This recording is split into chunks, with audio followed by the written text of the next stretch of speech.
Hello guys, welcome back to my channel. मैं आप सबका अपना नितिश। तो आज मैं एक brand new episode of podcast के साथ फिर से आ गया हूँ। तो आज हम बात करेंगे कि एप्लीकेशन सिक्योरिटी के बारे में, कि कितने डेप्थ में उसको पढ़ना चाहिए, कैसे कैसे आप प्रिपेयर कर सकें।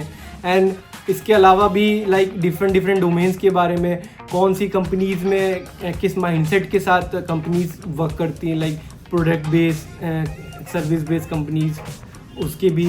और एआई कितना इम्पोर्टेंट है इस फील्ड में, एआई जॉब ले रहा है कि नहीं ले रहा है सिक्योरिटी पर्सनस की, या फिर आप कैसे अपना माइंडसेट रखें नई नई चीज़ें सीखने के लिए। सो आज के हमारे गेस्ट हैं सरवर।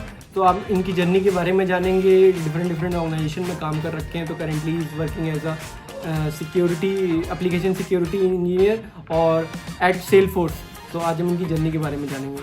तो स्टार्ट करते हैं। Hi server, please introduce yourself. Hi Nitish. Yeah, thank you for giving this opportunity. And for introduction, as you know, I am Sarwar Jahan. I have been into the application security domain for last more than 10 years now. And I started my career in 2013 as junior security analyst. And now I'm working as a senior enterprise security engineer. So it was like 1 decade. So lot of things happened. So आपका interest कैसे बना इस field में? College में था। So as you know, engineering में जो भी रहता है, थोड़ा बहुत कोडिंग करता है, थोड़ा बहुत फन का जोश रहता है। तो उसी इस टाइम में फिशिंग वगैरह का थोड़ा वो चला था, तो हमारे कॉलेज में रहता है ना, like everything is blocked in back in 2009 and 2008। So in college campus, when we are trying to access Facebook or Gmail, those are blocked in libraries.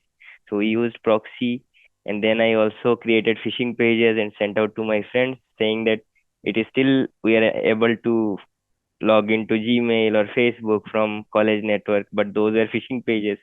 So they entered their credential, I got their credential. So this is how the interest started. Later, when I started my career, I understood those are like unethical activities, but now we are ethical hackers. So those are not good things to do. But yeah, that's how I got the interest.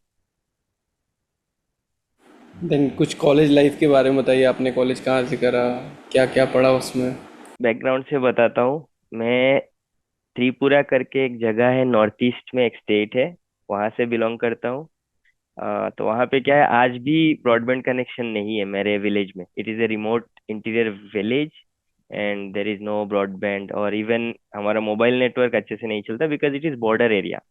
तो Bangladesh border भी है वहाँ पे। तो वहाँ से मैंने जब 12th कंप्लीट किया तो मैं कर्नाटका आ गया बिकॉज मुझे कंप्यूटर से बहुत इंटरेस्ट था, लगाव था, और गेम्स भी बहुत खेलता था। तो मैं सोचा था कि मुझे तो कंप्यूटर इंजीनियरिंग करना है। तो मैं कर्नाटका में आके एंट्रेंस एग्जाम लिखा और काउंसलिंग के थ्रू। शिमोगा करके एक बहुत ब्यूटीफुल सिटी है कर्नाटका में, it's around 300 kilometres from Bangalore. तो वहाँ पे मुझे काउंसलिंग में कॉलेज मिला, Jawaharlal Nehru national college of engineering, which is semi government institute. तो वहाँ पे जाके मैंने कंप्यूटर साइंस लिया।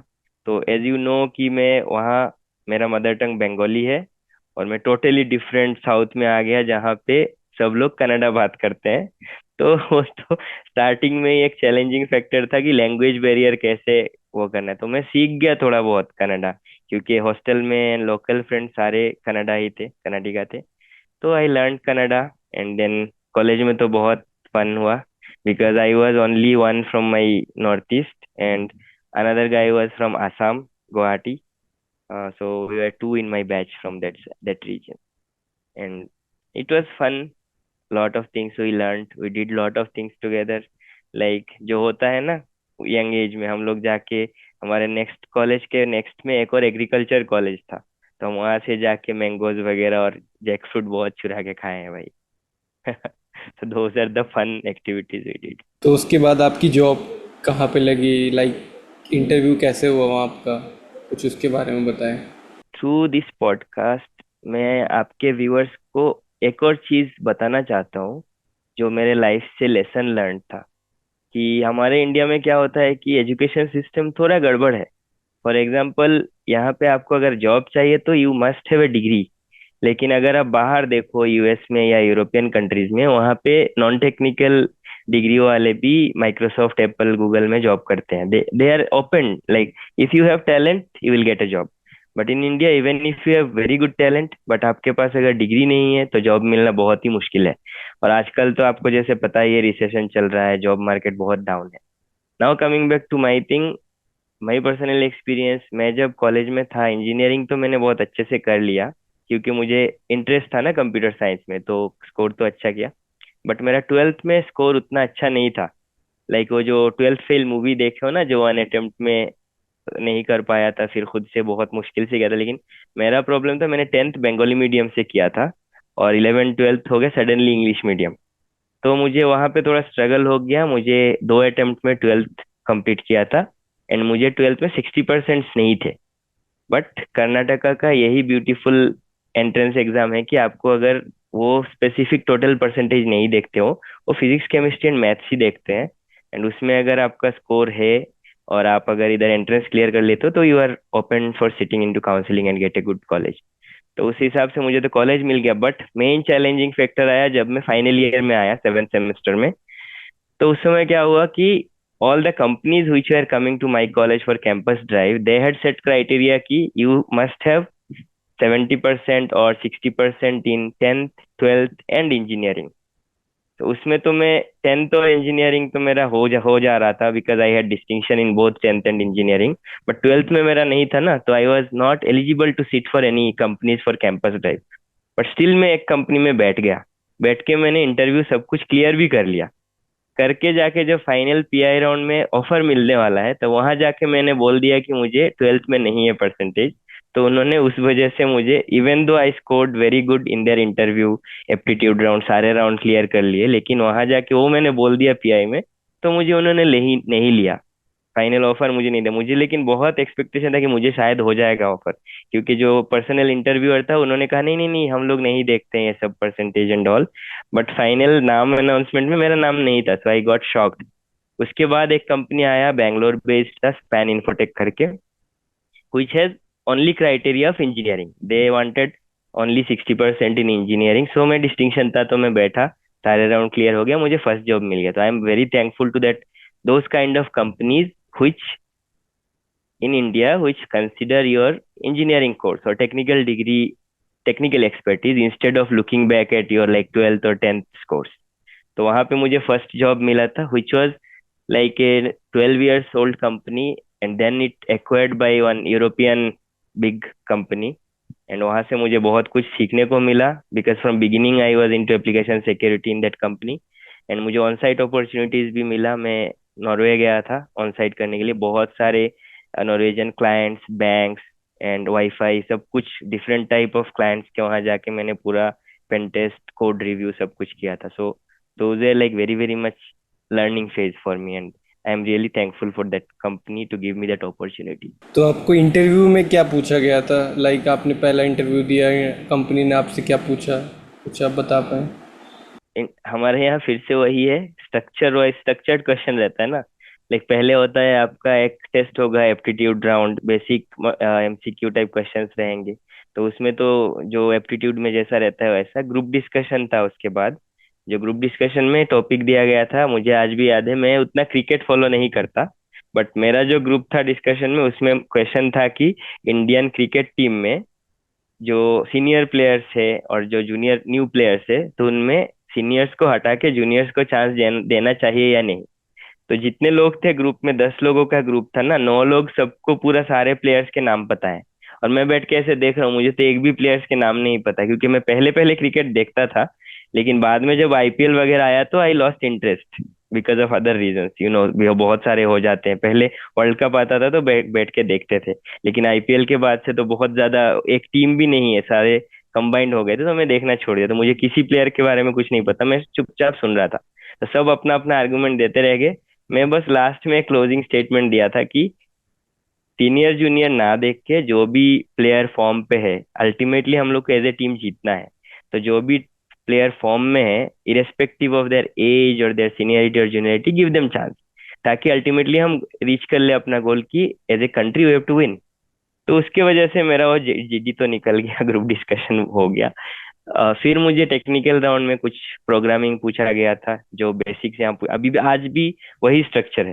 लाइक आपको कुछ सी प्रोग्राम या सी प्लस प्लस का प्रोग्राम पूछा जाएगा, you have to write a palindrome और सम सॉर्टिंग एल्गोरिदम्स एक्सेट्रा। तो क्या वहाँ पे एप्लीकेशन सिक्योरिटी रिलेटेड कुछ नहीं था। मुझे पता भी नहीं था कि उस कंपनी में है करके ऐसा कुछ डोमेन। लेकिन जब मैं ज्वाइन हुआ होने के बाद, पहला 15 डेज होता है एज ए फ्रेशर, इंट्रोडक्शन और ओरिएंटेशन प्रोग्राम था। वहाँ पे each of the team leads came and told their team activities, what are the projects they are doing. Then I got to know about this security team. And as I told you, during college only, I was interested in application security and ethical hacking. So I told them that I want to join that. They took some tests. They gave lot of activities, assignments. I cleared those, and then they gave me the position. तो वहाँ से मेरा journey start हुआ था। आपने फिर कितने different different companies में काम किया है, कौन कौन सी टेक्नोलॉजीज पे, वहाँ पे किस जॉब रोल पे काम किया, और कौन सा जॉब रोल किस वजह से, लाइक उसके क्या वहाँ पे क्या होता है, लाइक एनालिस्ट रोल पे आपने स्टार्ट किया तो एनालिस्ट का काम क्या होता है, फिर देन उसके ऊपर सुपीरियर लेवल इंजीनियर लेवल पे काम कितना डिफरेंट हो जाता है, थोड़ा उसके बारे में डीप डाउन अगर आप बता पाएँ। तो जब भी कोई कॉलेज से फ्रेश हायर होता है ना एप्लीकेशन सिक्योरिटी में, तो आजकल इंटर्नशिप बहुत चलता है। Like many companies are hiring interns from colleges in final year और 7th सेमेस्टर 6th सेमेस्टर। वहाँ पे they give basic idea of what are the different domains. तो डोमेन का अगर आप बात करें तो एप्लीकेशन सिक्योरिटी, इंफॉर्मेशन सिक्योरिटी या साइबर सिक्योरिटी इन सच बहुत सारे डिफरेंट डोमेन्स है, डिफरेंट रोल्स है, राइट। मेरे टाइम में इंटर्नशिप कॉन्सेप्ट नहीं था उतना, तो I directly got job and on job जो भी सीखना था पहला कंपनी में मैंने स्टार्ट किया था। It was like initial analyst role. They just introduced us to different things into the application security. For example, web application security था, mobile application security था for freshers और fresh candidates और junior analyst। तो वहाँ पे सब web application से ही start करते हैं, डायनामिक टेस्टिंग जिसको डास्ट बोलते हैं ना, डायनामिक एप्लीकेशन सिक्योरिटी टेस्टिंग। तो उसमें क्या है, वेब एप्लीकेशन दे देते हैं और एक कोई सीनियर थे, वो लोग जो भी टीम में थे, वो लोग आके हम लोग को बताते थे ओएस टॉप 10 के बारे में, कि ये वल्नरेबिलिटीज है, ये कॉन्सेप्ट है, आप इसमें ढूंढने की कोशिश करो। तो ऐसे स्टार्ट हुआ था। देन क्योंकि again another thing, computer engineering जरूरी नहीं है एप्लीकेशन सिक्योरिटी में घुसने के लिए। Any branch students can do the application security job, right. तो मेरे टीम में जितने भी लोग थे, 2 लोग थे कंप्यूटर साइंस से, मैं और एक और पर्सन, एंड एक पर्सन थे information security which is similar to computer science only. Remaining all members है non IT branch students, but they also excelled very well. तो वहां से हम लोग जब web application security task start किए, तो मुझे मोबाइल ऐप में भी इंटरेस्ट था, तो मैं मोबाइल ऐप में वो किया, स्टार्ट किया करना। And then I also started doing code reviews. So in one of the project meeting, every week would be a project meeting with the on-site people. As I mentioned, European Norwegian country का company ने acquire किया था ना, तो वहाँ पे जो on-site team members थे या काउंटर पार्ट्स बोल सकते हो, so they used to have weekly sync. They used to work on code review as well. तो उन्होंने ऐसे एक मीटिंग में बोला था कि इंडिया टीम में कोई कोड रिव्यू में इंटरेस्टेड है या नहीं। तो because I was from computer science, तो मुझे थोड़ा लगा कि हाँ देखता हूँ कोड में क्या है, I wanted to learn. And main thing मैं व्यूअर्स को यही बोलना चाहता हूँ जो भी करियर ढूंढ रहे हैं एपसेक में, the more you want to learn, आपका स्कोप उतना ज्यादा मिलेगा। अगर एक चीज में ही आप फिक्स होके बैठ जाओगे, ओनली वेब एप्लीकेशन सिक्योरिटी, तो आप दूसरा चीज सीख नहीं पाओगे। तो आपको हमेशा जानने के लिए रेडी रहना चाहिए कि नया चैलेंजिंग वर्क मिले तो उसमें जाके सीखना है। तो उसी तरह मैं घुस गया कोड रिव्यू में। तो पहला कंपनी में मैं 3 साल था।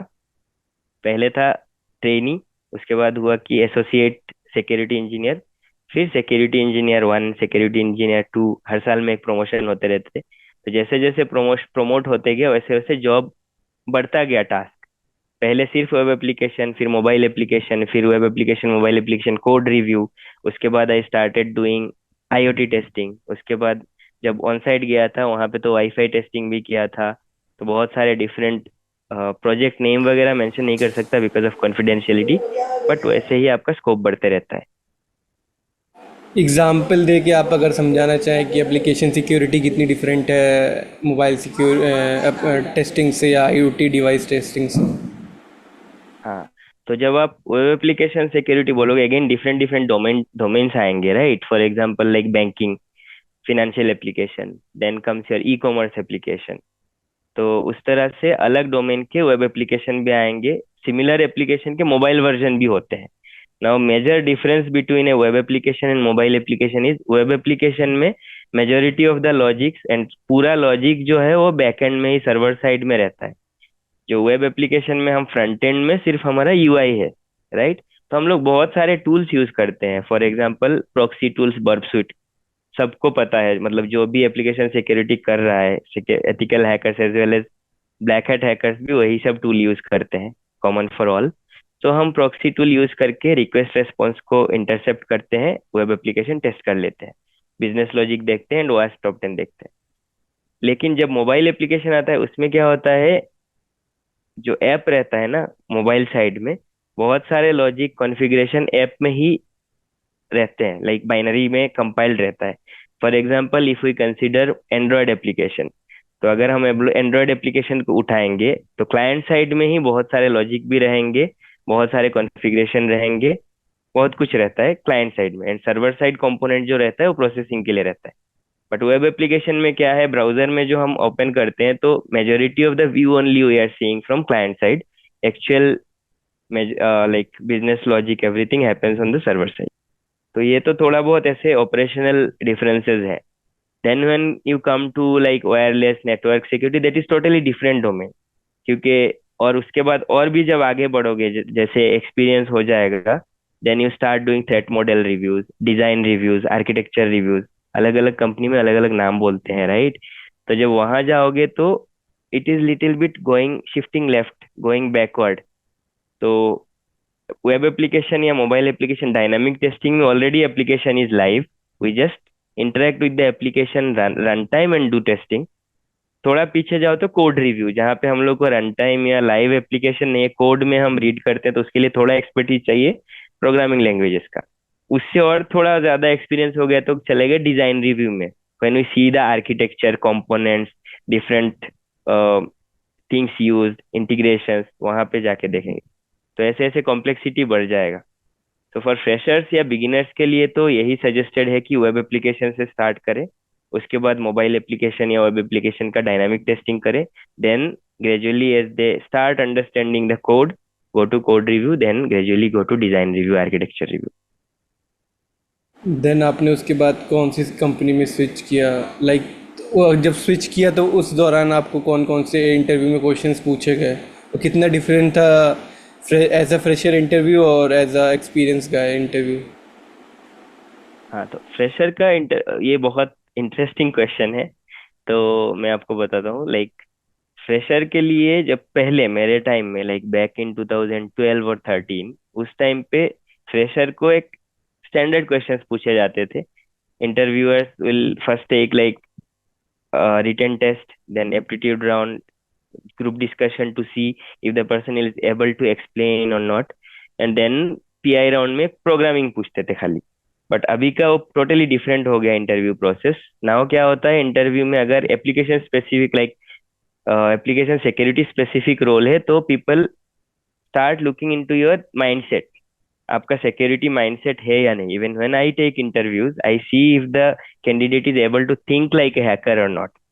तो वहां पे हम लोग प्रोग्रामिंग कोडिंग पूछने की जरूरत नहीं है, because anybody can learn either coding or pen testing or whatever it is, we can train them.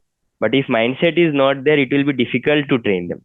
तो हम लोग माइंडसेट टेस्ट करते हैं ना। अगर आप मेरा पूछोगे तो पहला, जैसे मैंने बोला फ्रेशर में, तो मैंने ऑलरेडी बता दिया क्या क्या पूछा गया था जीडी में और ऑल। लेकिन जब मैंने पहला स्विच मारा था, I joined a company called Cigital, which is in Bangalore. It was a consulting company. तो वहां पे क्या था, वो पहला कंपनी भी सर्विस बेस्ड था, दूसरा company was consulting kind of service based only, which was providing security solutions and services to the client और कस्टमर्स। तो उस पे मुझे यही पूछा गया था स्पेसिफिक टू कोड रिव्यू। तो मुझे कोड रिव्यू कैसे करना है, क्या मेथोडोलॉजी में यूज करता हूँ। वेब एप्लीकेशन का सिनारियो बोला गया कि एक सपोज आपके पास एक वेब एप्लीकेशन दिया गया जिसमें लॉगिन पेज है, तो आप कैसे उसको बाईपास करोगे, क्या क्या टेस्ट केस करने की कोशिश करोगे उसको ब्रीच करने के लिए। तो एक्सपीरियंस पर्सन को ऐसे क्वेश्चन पूछा जाता है, सिनारियो बेस्ड क्वेश्चन। अब जैसे फ्रेशर है आप, तो आपको अगर मैं इंटरव्यू ले रहा हूँ तो मैं आपको एक देखूंगा कि आप कैसे सोचते हो। आपको मैं डायरेक्टली अगर पूछने लगूंगा technical things, you may not know but few people can know also, because nowadays computer science branch है cyber security specialization as well. मेरे टाइम में ब्रांच कोर ब्रांच ही होते थे, कंप्यूटर साइंस मतलब एक ही branch. But right now there are like inside computer science. If you see right now COMEDK counselling is happening in Bangalore. When I looked at the different course structure, like 7 8 different specializations are there in one single computer science branch, like AIML, cyber security, data science, and so many different specialization. तो वहां पे क्या होता है, जैसे अब मैंने बोला माइंडसेट टेस्ट, सो मैं आपको एक सिनारियो दूंगा फॉर एग्जांपल कि there is a server room where so many confidential data is stored. Think like a hacker or bad actor. How will you enter into that specific server room and steal the data, whatever it is, either hard drive or whatever confidential thing is there? So what I expect from you is few students or participants when I did the interview. So they gave lot of interesting ideas. Few told like they will first throw some fire inside that building. So fire alarm will go on. Then they will disguise like a fire extinguisher person, like in movies how we see. They enter and take the data. Few people told they will bribe the security guard. Few people told that they will first hack into the network surveillance system, CCTV camera and all. They will close everything or disable everything, and then they will enter. Few people told they will break the glass and enter. So such kind of things, if you see them, they have like thinking like hacker mindset, then you can train them easily. This is how any company or any interviewer should see, look into the person's abilities, not just looking into the rank score or like theoretical aspect. Because in ethical hacking, hackers are continuously doing bad things. To stop them, we should also know what they are doing and what they are thinking. Then only we can protect the data and users.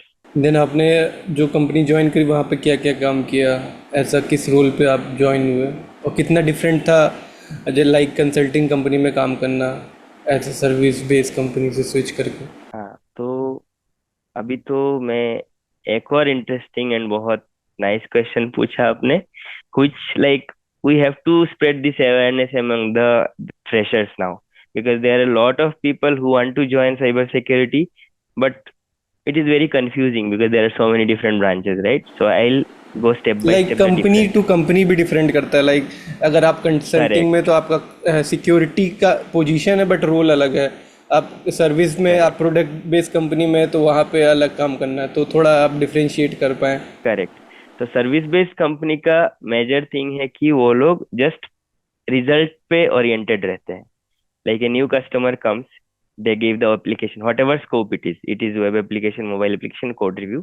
तो service based में जब हम लोग work करते हैं as a security engineer, तो हमारा main scope रहता है कि जितना हो सके ज्यादा फाइंडिंग्स दिखाओ. जितना ज्यादा बग्स ढूंढ के दोगे, जितना ज्यादा सिक्योरिटी इश्यूज ढूंढ के दोगे, उतना नाम होगा. मीन्स उसी के वो पैसे ही मैनेजर या दे रहे हैं. हाँ, करेक्ट. तो उसमें क्या होता है, अच्छा और बुरा दोनों है. उसमें ज्यादा ढूंढने के लिए अगर बंदा सही से वर्क कर रहा है and team is really hard working, तो they will find very interesting and impactful vulnerability. But other way around भी हो सकता है. Just because of pressurization in service based company, they start reporting low hanging fruits also. Like जो really impactful bug नहीं है उसको भी report कर देंगे. तो सर्विस बेस्ड का रिपोर्ट देखोगे तो number of vulnerabilities will be high, but impact में be less. This is the operational difference. Coming to consulting और सर्विस बेस्ड में क्या होता है, प्रोजेक्ट डिलीवर करने के बाद काम खत्म. मतलब वो एंश्योर जो कस्टमर या क्लाइंट है वो सही से उसको फिक्स कर रहा है कि नहीं, वो सर्विस बेस्ड कंपनी को ऊपर अकाउंटेबल नहीं है. It is now accountability ball is pass to the clients और customers court. When it comes to product based company, यहाँ पे अकाउंटेबिलिटी ज्यादा है, बिकॉज यहाँ पे क्लाइंट या कस्टमर बाहर का नहीं है, प्रोडक्ट उसी कंपनी का है. Suppose I work at Microsoft also, now I am working at sales force.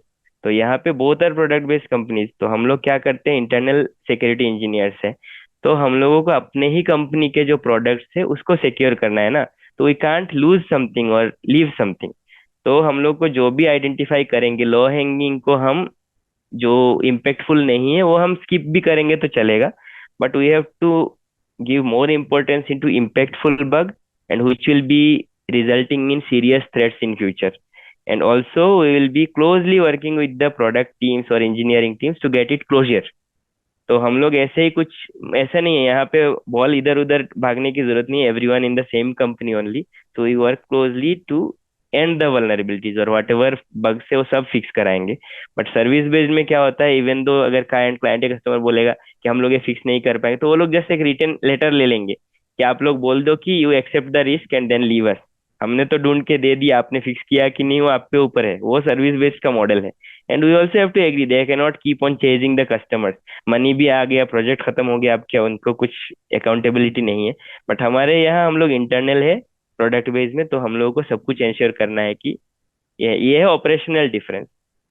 Now आप अगर बोलोगे कि वर्क वाइज क्या डिफरेंस है, वर्क वाइज भी सर्विस बेस्ड में आपको स्कोप ज्यादा है सीखने का, क्योंकि हर बार क्लाइंट चेंज हो जाएगा, कस्टमर चेंज हो जाएगा, तो you will get different domain application, different visibility, different scope to work. Like your path will be broader, depth will be, breadth will be more. But product based company में क्या होता है, जैसे कि आप अगर माइक्रोसॉफ्ट में वर्क कर रहे हो तो ओनली माइक्रोसॉफ्ट टेक्नोलॉजी ही टेस्ट करोगे ना. माइक्रोसॉफ्ट से आप जाके दूसरा एप्लीकेशन टेस्ट नहीं करोगे, आप माइक्रोसॉफ्ट के इंटरनल प्रोडक्ट्स ही टेस्ट करोगे. अभी मैं सेल्स फोर्स में हूँ तो मैं सेल्स फोर्स का ही प्रोडक्ट टेस्ट कर रहा हूँ. तो यहाँ पे हमारा डेप्थ ज्यादा होगा. we will be able to look into infra, code, threat model, everything. Service based में स्कोप कम होता है, डेप्थ कम होता है. मतलब उनको अगर सिर्फ वेब एप्लीकेशन टेस्टिंग मिलेगा या सिर्फ कोड रिव्यू मिलेगा, डिजाइन कंपोनेंट आर्किटेक्चर यूजुअली, या कभी कभी तो कोड भी नहीं देते हैं सर्विस बेस्ड कंपनी को, उसमें सिर्फ डायनामिक टेस्टिंग दे देंगे, बोलेंगे सिर्फ ढूंढो एज ए एक्सटर्नल हैकर, जो करना है करो, इंटरनल चीज हम नहीं देंगे because of confidentiality thing and secret. But यहाँ हम लोग इंटरनल है प्रोडक्ट बेस्ड में, तो वी गेट मोर डेप्थ. हम लोग चाहे तो कोड तक जा सकते हैं, अंदर तक डिजाइन आर्किटेक्चर सब कुछ रिव्यू कर सकते हैं. तो ज्यादा डेप्थ चाहिए तो प्रोडक्ट बेस्ड में बहुत अच्छा स्कोप है. ज्यादा different type of work, category of work, different domain में वर्क करना है तो service based and consulting is better. Okay, so then आपने फिर आगे कौन कौन सी कंपनीज में काम किया और क्या क्या काम किया, उसके बारे में कुछ बताओ. तो मेरा जो सेकंड कंपनी था बैंगलोर में ही था, Cigital, which was then later acquired by Synopsys, which is also a like bigger company in semiconductor. They are also product based company, but they acquired the Cigital, which was a consulting security firm. तो वहां पे हम लोग का role ये था कि scope वैसे ही बहुत ज्यादा था, because it was consulting firm. I use to get deployed in to different customer location और client location. There I use to go, I use to test their application, code review, everything I did, and I came back, deployed into another company like that. So those first two companies where I learned lot of different type of domains, different kind of applications and companies. उसके बाद आई joined Microsoft. तो तभी मैं बैंगलोर से shift होके हैदराबाद आ गया because of joining Microsoft. And उस time में क्या था, माइक्रोसॉफ्ट इंडिया में बहुत ही कम सिक्योरिटी टीम्स थे. मतलब जो आईडीसी बोला जाता है माइक्रोसॉफ्ट में, इंडिया डेवलपमेंट सेंटर, उसमें सिर्फ एक या दो ही सिक्योरिटी टीम था. उसमें से ही एक टीम में मैं ज्वाइन हुआ था. And then it was my first product based company. And the जो पैराडाइम शिफ्ट मैंने अभी एक्सप्लेन किया कुछ देर पहले कि सर्विस बेस्ड में ओनली रिजल्ट ओरिएंटेड होता है, बट जो प्रोडक्ट बेस्ड में क्या होता है, एक्चुअल सिक्योरिटी ओरिएंटेड होता है. तो ये डिफरेंस मुझे समझ में आया. And Microsoft Edge you no सारे लोगों के ड्रीम कंपनी होते हैं. तो मैं भी जब इंजीनियरिंग कर रहा था, but Microsoft goes only to top tier colleges for hiring, campus drive. तो उस समय तो ड्रीम था मेरा कि कभी तो कभी माइक्रोसॉफ्ट में ज्वाइन करूंगा कि नहीं, स्कोप मिलेगा भी कि नहीं. जब मुझे मिला then it was a great experience. I learned a lot of thing. And जो इंटरेस्टिंग था माइक्रोसॉफ्ट का इंटरव्यू भी, क्योंकि मैं वर्क कर रहा था Cigital में. मुझे अचानक से एक दिन कॉल आया एचआर का कि are you looking for a change. मैंने कहा no, I am not looking for a change. तो एचआर बोला सुन तो लो पहले कौन सा कंपनी है. मैंने कहा अच्छा कौन सा कंपनी. तो बोलता है माइक्रोसॉफ्ट है. मैंने कहा अच्छा अच्छा, आई एम इंटरेस्टेड. तो देखो एक सेकंड में मेरा नॉट इंटरेस्टेड इंटरेस्टेड में आ गया. क्या हुआ, इंटरव्यू प्रोसेस में I got rejected. 3 round interview मैंने बैंगलोर में ही अटेंड किए, रिजेक्ट हो गया because there was no security team in India as I told you ना. तो the people who interviewed me they were not from security team. तो उन्होंने आके एक टेम्पलेटेड क्वेश्चन कुछ भी पूछ के, और उनको मैं जो आंसर दे रहा हूँ उनको समझ में भी नहीं आ रहा है कि क्या, नहीं पता नहीं, सिंक नहीं हुआ इंटरव्यूअर और मेरा. रिजेक्ट, जितने उनको भी लोगों ने वही वहां से कोई आंसर चाहिए होते हैं जो कि वो जो सोच लिखा के होगा, हाँ। करेक्ट। तो उन्होंने सबको रिजेक्ट कर दिया स्ट्रेट फॉरवर्ड। 7-8 लोगों ने इंटरव्यू दिया था सिक्योरिटी का वहां पे, मतलब कॉमन इंटरव्यू हो रहे थे। एसआरई का भी हो रहा था, डेवऑप्स का, और सिक्योरिटी का भी 2 पोजीशन 3 पोजीशन थे। 10 लोग या 12 लोग आए थे सिक्योरिटी के, सब रिजेक्ट। मैं भी रिजेक्ट उसमें, तो मुझे बहुत दुख हुआ। वीकेंड में गया था, सर दर्द हो गया। मैं आके लंबा सा एक मेल लिखा एचआर को कि भाई, पहले तो इंटरव्यूअर एक्सपीरियंस मेरा बहुत खराब गया, बट अपॉर्चुनिटी दी है, आई am very happy. But at least कोई तो सिक्योरिटी का जो अब रोल ले रहे हो, तो सिक्योरिटी इंजीनियर को लेना चाहिए ना इंटरव्यू। आप मतलब दूसरा टीम के लोगों से इंटरव्यू ले रहे हो, तो वो मुझे अच्छा नहीं लगा। Then I slept. रात को ही मुझे मेल का रिप्लाई आ गया यूएस से। तो एक्चुअली बात ये हुआ था कि मैं नलकॉन, आपको पता होगा ना, जो गोवा में होता है nullcon, yearly conference, security conference, international conference है। तो मैंने सिजिटल में रहते ही वहां जाके एक प्रेजेंटेशन दिया था आरएफआईडी का, hacking and different kind of use cases में। तो उसमें से मुझे थोड़ा सा विजिबिलिटी मिला था ना, तो वहीं से मुझे फिर क्या हुआ, माइक्रोसॉफ्ट यूएस के जो थे टीम मेंबर्स, उन्होंने फिर डायरेक्टली एचआर का रिव्यू उनको गया। मेरा मेल भी चला गया उनके पास, बिकॉज मैंने रिप्लाई टू ऑल किया था। तो उन्होंने फिर क्या किया, डायरेक्ट इंटरव्यू मेरा अरेंज कराया विथ यूएस टीम। मेरा फिर से 4 राउंड इंटरव्यू हुआ स्काइप के थ्रू। बट डेट टाइम 2017 में क्या था, इंडिया में उतना सिक्योरिटी टीम नहीं थे, एंड ग्लोबली यूएस से इंडिया में हायर करना, there was some process change. तो what they did was, they took my interview, all technical interview, like live call में ही they gave me code, they gave me application, told hack into this, find out the vulnerabilities in the code. They also asked me different kind of scenarios. So I cleared all those 4-5 rounds. तो क्या होता है, product based big companies में actually 9-10 round होते हैं। That is norm. Google ले लो, Salesforce ले लो, माइक्रोसॉफ्ट ले लो, it will be like minimum 5-6 rounds will be there. Amazon ले लो। So after completing all the round, they extended the offer and then I moved from Bangalore to Hyderabad. तो वो जो हैदराबाद में आया था, मैं अभी भी हैदराबाद में ही हूँ। तो क्या हुआ, वो मेरा फर्स्ट प्रोडक्ट बेस्ड कंपनी था। तो जो मैं अभी, आप पहले डिस्कस कर रहे थे ना हम लोग, paradigm shift between service based company and product based company, वो मुझे वहाँ पे सीखने को मिला। And because product based company में मुझे बहुत ज़्यादा इंटरेक्शन हुआ इंटरनल डेवलपर्स के साथ। I learn the more technology, architecture review, design review, everything मैंने माइक्रोसॉफ्ट ज्वाइन करने के बाद स्टार्ट किया था। तो मेरा रोल थोड़ा और बड़ा हो गया। तो before Microsoft I was only working like an security engineer only, I mean security analyst. But यहाँ ज्वाइन करने के बाद आई बिकेम सिक्योरिटी इंजीनियर। तो मैं कोड रिव्यू के साथ साथ अब डिजाइन रिव्यू भी करने लगा, थ्रेट मॉडलिंग भी करने लगा। जो मैं वेरियस स्टेप्स आपको बताया था शिफ्टिंग लेफ्ट, तो वो करने लग गया। उसके बाद मैंने तो अभी मैं आपको करंट रोल का बताता हूँ। तो अभी मैं enterprise security, senior enterprise security engineer हूँ। यहाँ पे हम लोग और भी, जो स्कोप है हमारा वर्क का, और बड़ा हो गया। not only product security, now also we are looking into third party security, vendor security। तो यहाँ पे क्या होता है कि एक और चीज है, जो भी कंपनीज होते हैं प्रोडक्ट बेस्ड कंपनीज, अलग अलग इंजीनियर टीम अपने वर्क के लिए डिफरेंट वेंडर से टूल्स खरीदते हैं, परचेज करते हैं, या तो कुछ कंपोनेंट्स परचेज करते हैं, कुछ और सॉफ्टवेयर यूज करते हैं, सपोर्ट सॉफ्टवेयर यूज करते हैं फ्रॉम थर्ड पार्टी वेंडर्स। उसके वजह से भी बहुत सारे रिस्क आ जाते हैं। तो आप अगर हिस्टोरिकली देखोगे, बहुत सारे सप्लाई चेन अटैक्स होते हैं, थर्ड पार्टी कंपोनेंट्स की वजह से भी वल्नरेबिलिटीज इंट्रोड्यूस हो जाते हैं प्रोडक्ट्स में। तो अब मेरा स्कोप वो भी आ गया कि मैं अब अपने प्रोडक्ट को टेस्ट और सिक्योरिटी तो इंश्योर कर ही रहा हूँ, साथ में थर्ड पार्टी वेंडर्स का जो प्रोडक्ट होता है, सॉफ्टवेयर होता है, कंपोनेंट्स होता है, उसका भी रिव्यू हम लोग करते हैं as part of the enterprise security. तो प्रोडक्ट बेस्ड कंपनी में ये डेप्थ ज्यादा मिलता है। What I was earlier I was just telling you, now I gave you more examples of that. तो ऐसे हम लोग इंश्योर करते हैं कि overall product and customer data everything is secure. एक एग्जांपल दे के आप बता पाएँ कि एप्लीकेशन सिक्योरिटी कैसी होती है, कि आप किस स्टेजेस में एप्लीकेशन सिक्योरिटी परफॉर्म करते हैं। तो जैसे आप बोलो, एप्लीकेशन कोई भी एक एग्जांपल सिनेरियो बोलते हैं, टारगेट एप्लीकेशन ले लो, which is suppose an e commerce application. तो ओएस टॉप 10 तो हर 2-3 साल में चेंज होते रहते हैं ना, based on the current live more exploited vulnerabilities. तो फॉर एग्जांपल टॉप 10 में हमेशा इंजेक्शन रहता है, ऑथेंटिकेशन ऑथराइजेशन बाईपास है।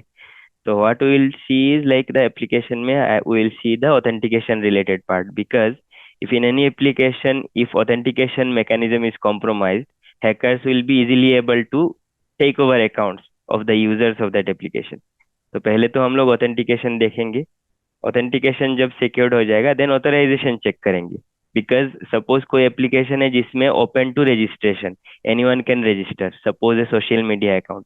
तो उसमें क्या होता है, जब रजिस्टर करोगे एज ए नॉर्मल यूजर तो you are just a user of that application. But the same application may have admin portal behind, which is not exposed to the common user or end user. तब हम लोग वो scenario test करेंगे application में कि being a normal user, can we perform something which is not allowed to my role, but some admins can only perform that. So we'll try to find out endpoints or workflows or business logic which is more privileged by internal admin users or higher authority privilege users. तो उसको बोलते हैं privilege escalation. So these are different category of vulnerability. उसके बाद बहुत सारे vulnerabilities जैसे endless vulnerabilities है, तो वैसे हम सब डिस्कस नहीं कर पाएंगे एक छोटा सेशन में. यहाँ पे मैं एक चीज मेंशन करना चाहूंगा. Now I have more than 1 decade of experience. Recently, what I started is I started a non-profit initiative. How you are doing a very good job of creating these videos to spread awareness among people through YouTube, right? Similarly, what I am doing, I am going to colleges, engineering colleges. I am conducting security boot camps free of cost. So whoever is like final year students or engineering background students who want to explore the security, cyber security or information security domain or as a career path, I am going and teaching them what is application security, what are the different paths they can choose, what are the next steps they can follow, how they can shape their career. So all these things with live demo and example, 3-4 hours session, I am going to colleges and conducting the boot camps. I am also conducting cybersecurity session to end users. Like suppose, for example, our parents are one generation above us.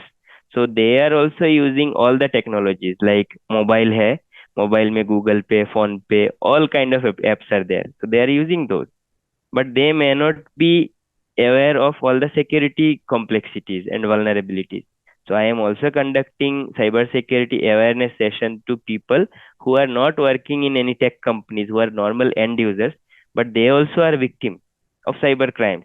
So I am taking cybercrime sessions also. So I went to Delhi Cybercrime Police Department. I took a session. I conducted a session there. So these all the things I am doing to give back to community free of cost. So like how you are giving back to community through YouTube videos, I am also trying to give that in person. So we all have to do that, give back to community, because like if we share knowledge, then our knowledge also increases, right? तो ये तो एक चीज मैं कर रहा हूँ to spread awareness. अभी वापस आते हैं हम लोग टेस्टिंग पे. तो एप्लीकेशन में वैसे हम लोग अलग अलग सिनारियोज देख लिए. उसके बाद हम लोग जैसे कि कोड में चेक करेंगे, because dynamically when we are testing we may not see many of the integration or code workflows. So we cannot cover all the vulnerabilities only through dynamic testing. That is why people will use this shift left terminologies or shift left security, something keywords are there, but which sounds like jargons to common people. अब common people या student को जाके shift left बोलोगे उसको कुछ समझ में नहीं आएगा. तो इसका basic मतलब ये है कि not only after the application is ready, हम लोग को security mindset even before the application started design वहां से start करना है. तो पीछे जाना है. डिजाइन फेज से हम बैठेंगे आर्किटेक्ट, डेवलपमेंट आर्किटेक्ट के साथ, और बैठ के हम लोग थिंक करेंगे कि क्या क्या थ्रेट आ सकते हैं. उसी को थ्रेट मॉडलिंग बोलते हैं, डिजाइन रिव्यू बोलते हैं. तो even before we start designing the application और product, we think and take care of security. क्या क्या पॉसिबिलिटीज फ्यूचर में आ सकते हैं थ्रेट या अटैक वेक्टर्स, वो सोच के पहले से ही प्रिवेंटिव करके secure coding guideline, secure design practices follow कर करके डेवलप करते जाएंगे. उसके बाद भी वल्नरेबिलिटीज आएंगे क्योंकि इट इज डायनामिक ना, and ever evolving technologies and all. So hackers are also continuously working to break into systems. Similarly, we also have to continuously work on protecting the systems. तो ऐसे हम लोग test करेंगे, protect करेंगे. सो आपने इतनी different companies में काम किया है, तो कोई भी कंपनी को छोड़ने का क्या रीज़न होना चाहिए कि ये इस कंपनी को छोड़ते हैं, अब दूसरी कंपनी में जाते हैं? हाँ, तो वो तो सारे क्वेश्चंस आपके बहुत इंटरेस्टिंग है. तो ये पर्सनल चॉइस भी होते हैं. तो if you see few people stick with one company for more than 20 years, 15 years like that. तो उनको अपने कंपनी से बहुत डेडिकेशन होता है एंड प्यार होता है, राइट? बट मेरे पर्सनल एस्पेक्ट में आप पूछोगे तो all the companies are good and great. Okay, whatever companies till now I worked for, all the company helped me learn something new. तो मैं क्यों स्विच करता हूँ? जब मुझे एक कंपनी में वर्क करके सारे चीजें मैं कंट्रीब्यूट कर लेता हूँ, सब कुछ लर्न करता हूँ, give back to that company, then I want to learn something extra new. For example, in my first company I only did web application, mobile application, and code review. Only three things. And on specified domains, financial domain only.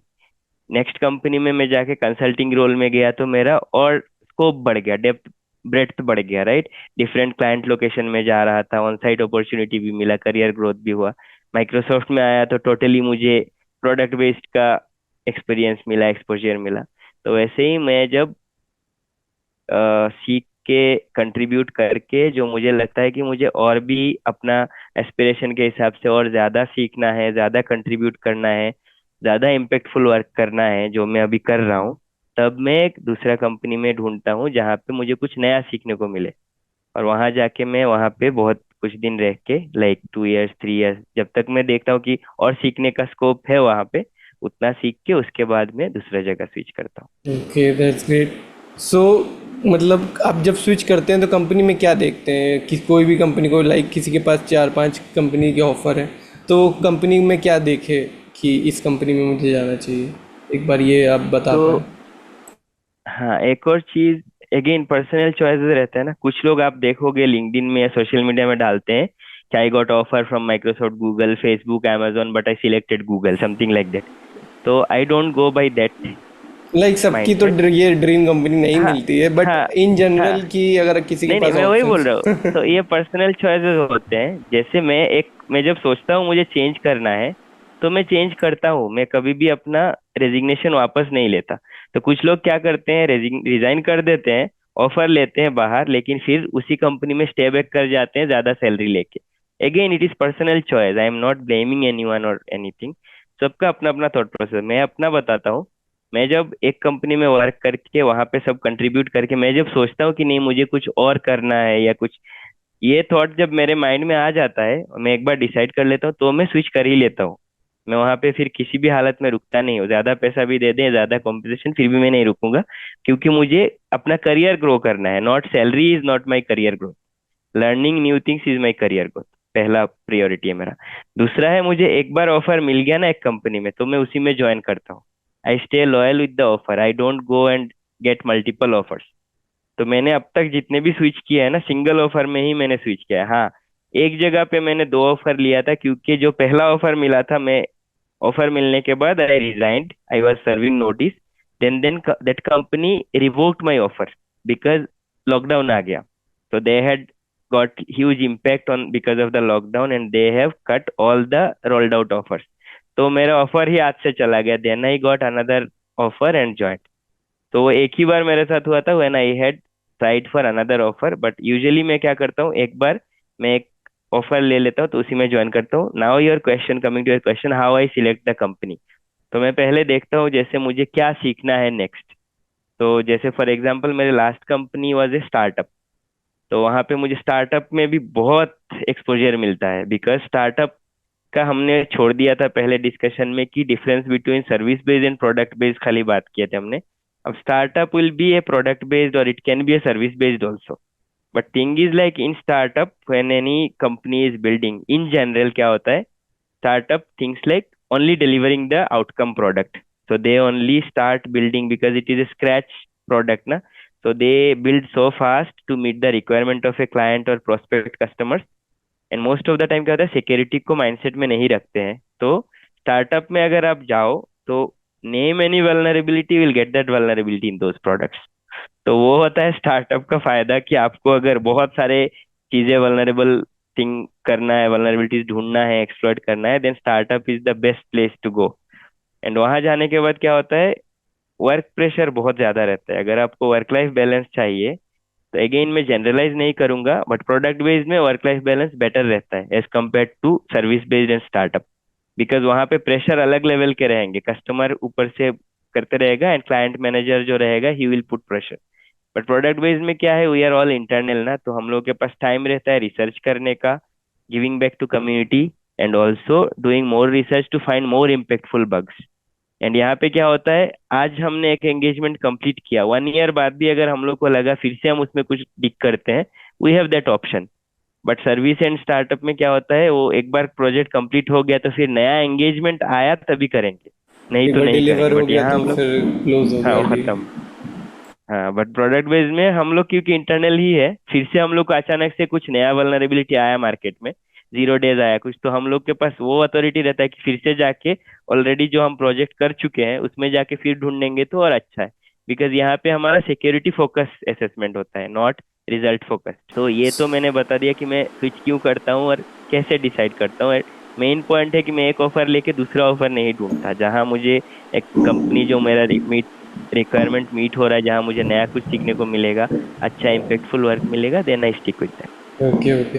सो आपने बताया जैसे कि आपने talks दिए हैं, आपने कौन कौन सी टॉक्स और कॉन्फ्रेंसेज अटेंड करी हैं, और जैसे लाइक RFID में आपने टॉक्स दिए तो उसमें आपने क्या बताया, नलकॉन का एक्सपीरियंस है आप शेयर कर दीजिए, और डिफरेंट डिफरेंट हाँ, टॉक्स के इंडिया में कौन कौन सी डिफरेंट टॉक्स और होती है नलकॉन के अलावा।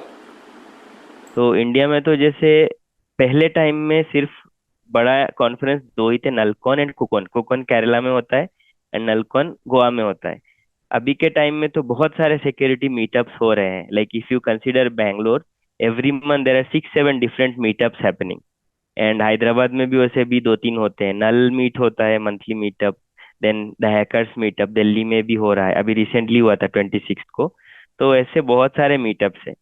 पर्सनली मैं नलकॉन से स्टार्ट किया था गोवा में, RFID का जो मैं आपने बताया। So what I did was like along with one of my mentors there in Cigital, तो वी हैड प्रॉक्समार्क 2, एक पूरा किट होता है, टूल किट होता है। It has like antenna, RFID cloner, antenna, receiver, everything comes with the tool. I mean tool kit, it is hardware.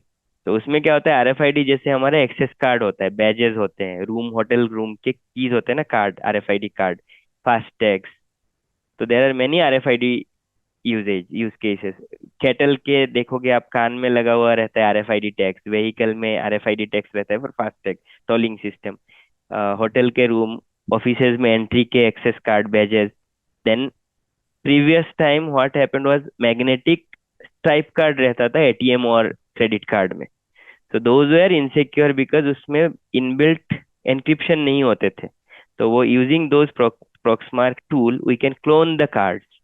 तो मेरा वो यूज केस या केस स्टडी वहीं पे था कि कैसे कैसे हम लोग वो टूल किट यूज करके डिफरेंट RFID कार्ड्स को या बैजेस को क्लोन कर सकते। फॉर एग्जांपल, मेट्रो का RFID टोकन है, हम अगर ऐसे आप जा रहे हो, आपके पॉकेट में मेट्रो का टोकन है, जस्ट यूज केस बता रहा हूँ, using that Proxmark tool kit and antenna, I can just pass through you and I can clone your card. और फिर उसका मैं राइट कर लूंगा, एक ब्लैंक कार्ड भी मिलता है, उसमें राइट करके I will clone your metro access जो भी टिकट का कार्ड रहेगा, वो यूज करके then I will be travelling and your money will get deducted. और सपोज उसमें क्या होता है, मंथली पास रहता है, तो उसके लिए रिचार्जेबल अमाउंट नहीं रहता, मंथली पास रहता, तो मैं भी ट्रेवल करूंगा, कोई डिटेक्ट ही नहीं कर पाएगा कि वो आप ट्रेवल कर रहे हो या मैं ट्रेवल कर रहा हूँ, because it is a valid token ना। तो वो यूज करके ट्रेवल कर सकते हो। फिर उस समय वो यूज कर करके लोगों के, जैसे आप पॉकेट में वॉलेट में अगर डेबिट कार्ड है पुराना टाइम का, अभी तो चिप कार्ड है दैट इज सिक्योर, एनक्रिप्शन है, पुराने जमाने का मैग्नेटिक टाइप में नहीं था।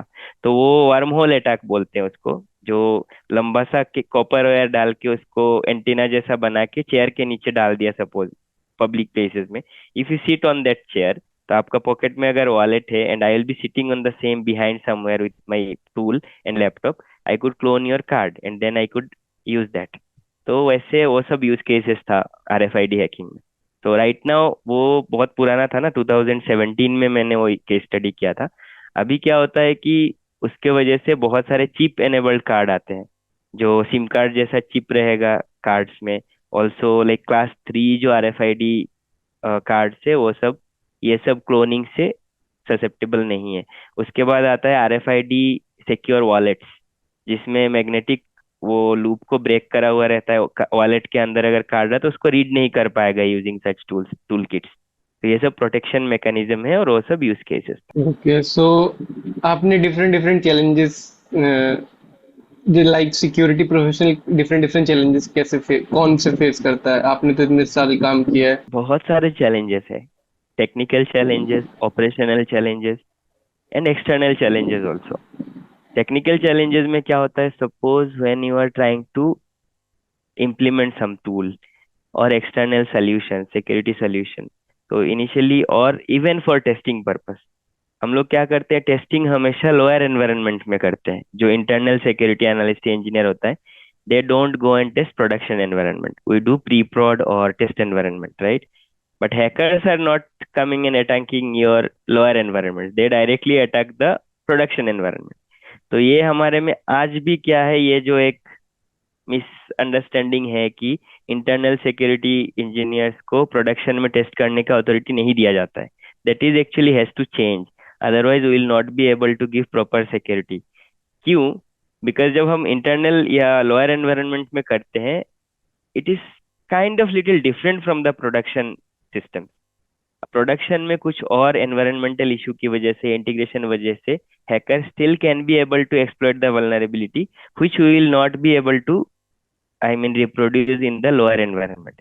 और इवन इन लोअर एनवायरनमेंट में फिक्स भी हो गया, हम फिक्स भी वेरीफाई लोअर एनवायरनमेंट में ही कर रहे हैं, तो it is not exactly same as production. तो प्रोडक्शन में स्टिल वो वल्नरेबिलिटी स्टिल एक्सप्लॉइट होने के चांसेस है।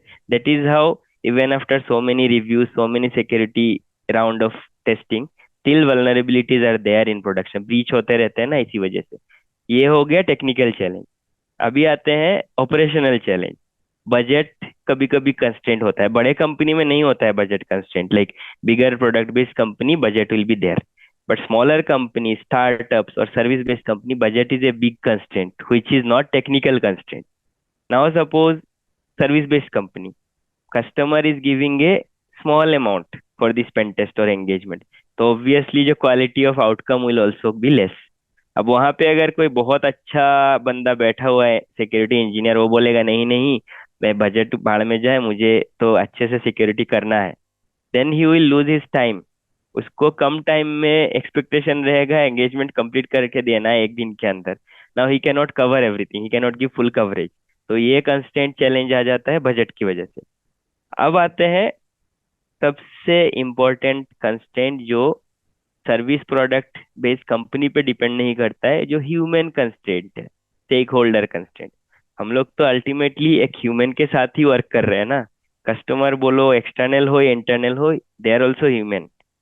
अब प्रॉब्लम होता है कि डेवलपर कम्युनिटी, सपोज मेंटेलिटी ऐसा रहेगा कभी कभी, they built A product with very difficulty and we security engineers are coming at the last and finding lot of vulnerabilities and bombarding them with the report, and they don't have time to fix those because they have their own deadlines, release जाना है, product को publish करना है, launch करना है।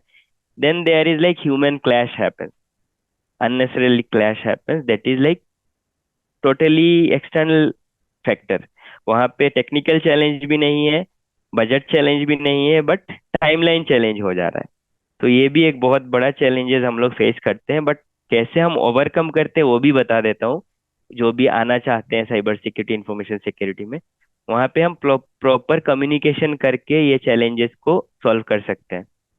जैसे अगर budget constraint आया तो हम लोग को अपफ्रंट बताना पड़ेगा कि अगर आपको क्वालिटी रिजल्ट चाहिए तो आपको बजट थोड़ा बढ़ाना है। अगर आपको ऑपरेशनल चैलेंज आ रहा है, टाइमलाइन का चैलेंज आ रहा है, तो हम लोग को डेवलपर्स को ट्रेन करना है कि you have to plan upfront and give us for testing early before your deadline so that we can give proper results. तो ऐसे करके proper communication and upfront talking discussion we can overcome this challenges. Okay, so आपको क्या लगता है कि AI security को cover कर ले जाएगा? लाइक सिक्योरिटी पर्सनल्स की जरूरत होगी भी कि नहीं? तो if you talk about security, application security, 20 years पहले भी एक्सेसेस था, सीक्वल इंजेक्शन था, आज भी है। ठीक है, एआई तो ठीक है, बस अभी आया है कि AI AI everywhere, LLM, gen AI, everything, but 20 years पहले भी जब मैनुअल टेस्टिंग होता था तब भी एक्सेसेस थे, तब भी सीक्वल इंजेक्शन थे।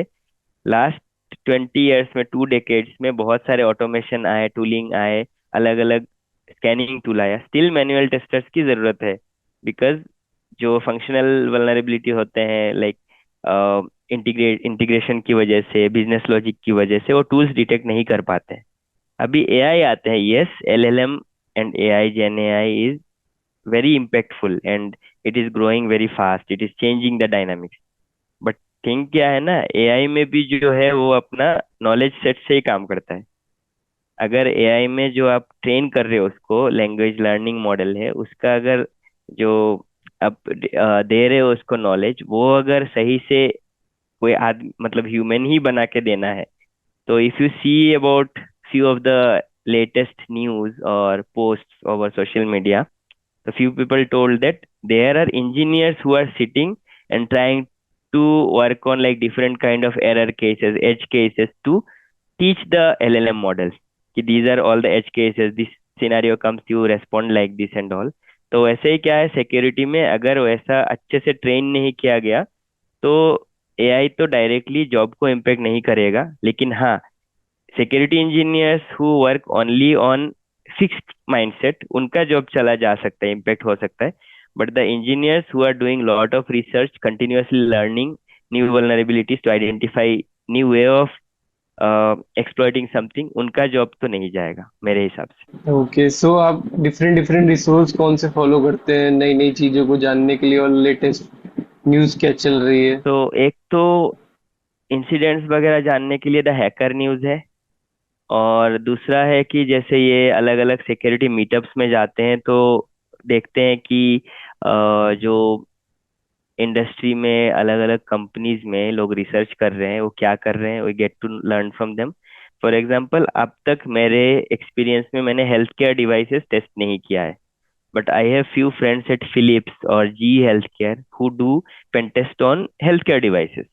तो हेल्थ केयर डिवाइसेस का थोड़ा सा बोलना चाहूंगा कि those are life threatening condition. For example, जो हेल्थ केयर डिवाइस है हॉस्पिटल में यूज होता है, उसमें अगर किसी हैकर ने हैक कर दिया तो लोगों का लाइफ जा सकती है। डेटा लॉस्ट हुआ फिर भी ओके है, बट किसी का लाइफ चला गया then it is like extreme situation, right? So all those companies, Philips, GE Healthcare and all, they are like working on securing the healthcare devices and products। तो आज तक मुझे वो ऐसा अपॉर्चुनिटी मिला नहीं वैसे वर्क करने का, फ्यूचर में मेरा टू डू लिस्ट में वो है। तो यू आस्क ना when what I think of while changing a company, तो फ्यूचर में suppose if I get an opportunity to work in any health care company, then I will go for that. But right now I am very much happy, क्योंकि यहाँ पे मुझे अभी के लिए जो भी सीखना है या करना है that I am doing. But only वही चीज मेरा अभी नेक्स्ट टू डू लिस्ट में है जो मुझे अभी तक अपॉर्चुनिटी नहीं मिला, कि हेल्थ केयर डिवाइसेस सिक्योरिटी का। तो वो एक चीज मैं करना चाहता हूँ इन फ्यूचर। उसके अलावा आप कौन कौन से रिसोर्स फॉलो करते हैं? तो एज आई टोल्ड, मीटअप्स में जाते हैं, कनेक्ट करते हैं। तो recently I had been to ओआस, सैन फ्रांसिस्को बे एरिया में गया था। तो वहाँ पे मैं मीटअप ऐसे ही जब भी बाहर कभी अपॉर्चुनिटी मिलता है। एक और चीज मैं कंपेयर नहीं कर रहा हूँ, बट इंडिया में जितने भी सिक्योरिटी कॉन्फ्रेंसेस होते हैं उसमें उतना टॉप नॉच टेक्निकल एस्पेक्ट में नहीं बताया जाता। इवन ट्रेनिंग में भी जाओगे आप, तो it is more of like camera ready things. तो people do for like more publicity और फॉर लाइक ट्रेनिंग में थोड़ा मनी अर्न हो जाता है, उसके वजह से भी कंटेंट उतना खास नहीं होता है इंडिया का कॉन्फ्रेंसेस में। But if you go to some conferences like European conference, black hat, US में ब्लैक हैट है, डेफकॉन है, या तो आप यूरोपियन में जैसे हैक द पेरिस है, ऑस्ट्रेलिया में ऑसर्ट है, तो ये सब में मैं गया हुआ हूँ अलग अलग टाइम में एज ए स्पीकर या अटेंडी। तो उसमें क्या होता है, लोग आके real real different research work दिखाते हैं। तो मैंने एक यूरोपियन गया था कॉन्फ्रेंस में, वहाँ पे they the person shown live drone hacking scenario simulation, so how he can hack into drones, and also defensive side, if someone is trying to hack into his drone, how he can protect that। तो वो सब कुछ extra level के देखने को मिलता है if you go to the security conferences which are hosted abroad. But India में अभी हमको वो कल्चर लाना है, इसीलिए मैं एक और चीज करने की कोशिश कर रहा हूँ कि मैं जैसे कॉलेजेस में बूट कैंप में मैं टेक्निकल चीजें सिखाने की कोशिश कर रहा हूँ, वैसे ही मीटअप वगैरह करने की कोशिश कर रहा हूँ, जहाँ पे more of the technical things instead of like just for some theoretical concept, वैसा ना करके टेक्निकली सिखाना है लोगों को। तो वैसे में जाके लोगों से बात करके जो कर रहे हैं मार्केट में उनसे सीखता हूँ। and also following the hacker news for latest incidents and all. Okay so as a beginner कैसे रेज्यूमे बनाए सिक्योरिटी पॉइंट ऑफ व्यू से, और उसमें क्या क्या प्रोजेक्ट शोकेस कर सके? बिफोर क्रिएटिंग रेज्यूमे, मैं तो सारे बिगिनर्स को या स्टूडेंट्स को ये बोलना चाहूंगा कि जितना हो सके ये सब मीटअप्स, सिक्योरिटी मीटअप्स को जाके सीखें पहले, नेटवर्किंग बनाए मतलब with different company professionals, and also start doing demo labs. तो पोर्टस्वेगर का लैब है, वेब सिक्योरिटी एकेडमी है, वैसे बहुत सारे हैक द बॉक्स है। वैसे बेस्ड ऑन देयर इंटरेस्ट, अगर किसी को नेटवर्क सिक्योरिटी में जाना है तो हैक द बॉक्स में जाके मशीन कॉम्प्रोमाइज करें। किसी को अगर वेब एप्लीकेशन सिक्योरिटी या एलएलएम सिक्योरिटी में जाना है तो पोर्टस्वेगर का लैब से। वैसे बहुत सारे लैब अवेलेबल है मार्केट में, कोड रिव्यू के लिए भी है, मोबाइल ऐप्स के लिए भी है। वैसे करके पहले वो सीख ले टेक्निकल कॉन्सेप्ट, उसके बाद जाके वो चीज रिज्यूमे में ऐड करके अगर इंटरव्यू में फेस करने जाएंगे then it will be easy for them to crack the interview. क्योंकि अभी because of latest market condition job opportunities बहुत कम है, एंड अगर आउटपुट बहुत ज्यादा है इंजीनियरिंग में, as you know Karnataka alone has 250 plus engineering colleges, और उसमें बहुत सारे ब्रांचेस हैं, तो उसके वजह से कुछ स्टैंड आउट टैलेंट होना चाहिए, कॉन्सेप्ट होना चाहिए। तो वही मैं अवेयर करने की कोशिश कर रहा हूँ थ्रू आपके channel podcast as well as my boot camp, कि not only go with certification, there are a lot of certifications also. Certification anyone can do it, but main thing is learn the concept so that you, I mean the students or beginners or freshers can use that concept to crack the interview, and then build up resume according to that. So final question, road map आप बता सकें application security का कि किसी को starting में है तो क्या क्या करना चाहिए उसको एप्लीकेशन सिक्योरिटी इंजीनियर बनने के लिए? So not only application security engineer, there are different paths also. Technical path में प्रोडक्ट सिक्योरिटी आता है, जिसमें आपका स्टार्ट करे अगर कोई बिगिनर प्रोडक्ट सिक्योरिटी में, first web application security, mobile application security, then gradually 2-3 साल एक्सपीरियंस होने के बाद कोड रिव्यू, डिजाइन रिव्यू। ये एक पाथ है product security. If someone wants to go into network security, तो उसको network security related concepts, nmap वगैरह टूल्स, स्क्रिप्टिंग, स्कैनिंग टूल्स, ये सब सीखना पड़ेगा। TLS related vulnerabilities, port related vulnerabilities, ये सब सीखना है, उस पाथ में जाना है। किसी को अगर बग बाउंटी भी is a good career option now, तो उसमें किसी कहीं जॉब करने की जरूरत नहीं है, लर्न द कॉन्सेप्ट। कोई भी वेब, मोबाइल, कुछ भी ले लो, code review, there are so many different bug bounty platform, वहां जाके वल्नरेबिलिटी ढूंढो एंड देन अर्न मनी।